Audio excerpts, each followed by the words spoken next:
What if the food shortages we've seen in recent years weren't just the result of bad luck, supply chain disruptions, or economic downturns? What if they were planned? Across the world, people have noticed a disturbing trend: food processing plants mysteriously catching fire, farmland being bought up by the ultra-rich, and governments pushing alternative food sources instead of fixing supply issues. Is this just a series of coincidences? Or is someone behind the scenes orchestrating a global food crisis? This is the theory of deliberate food shortages. And if it's true, it could change everything we know about the future of food. In recent years, food shortages have become more frequent and severe. Grocery store shelves have emptied faster than ever. Prices have skyrocketed, and supply chains have struggled to keep up. Governments and media have blamed everything from climate change to war to economic instability. But some believe the shortages aren't a random crisis. They are being engineered on purpose.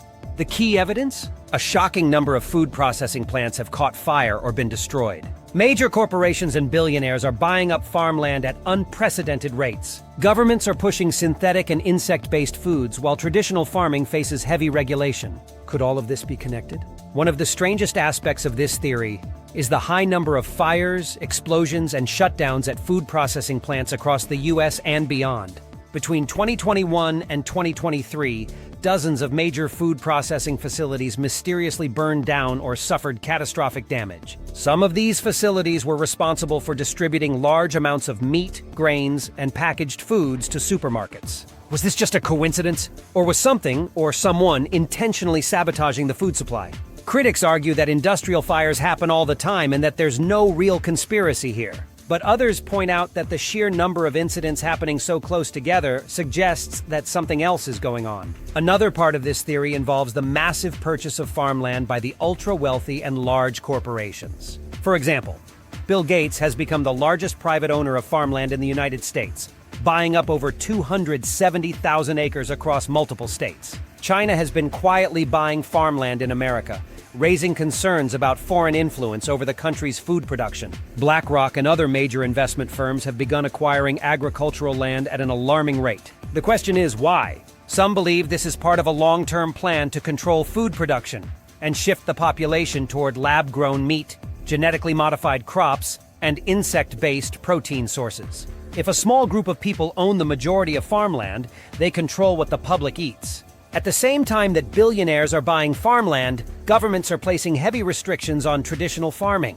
In the Netherlands, farmers have been protesting government policies that limit nitrogen emissions, policies that could put thousands of small farms out of business. In the US, some farmers have reported being paid to destroy their crops, while others claim that new regulations make it harder to run independent farms. If there's a food crisis, wouldn't it make sense to support farming rather than restrict it? Some believe these restrictions are designed to force small farmers out of business, leaving only corporate-backed food sources in control of the market. And once people are desperate for food, they'll have no choice but to accept whatever alternatives are being offered.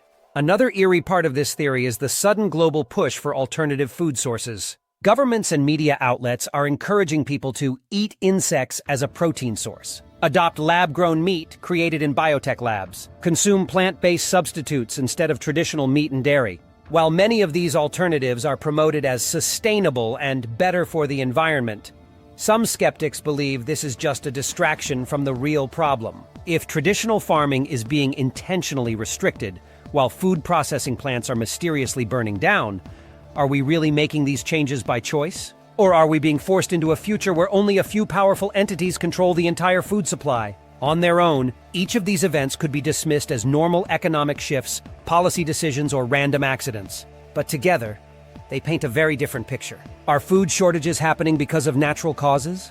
Or is a small group of people manufacturing a crisis to gain more control?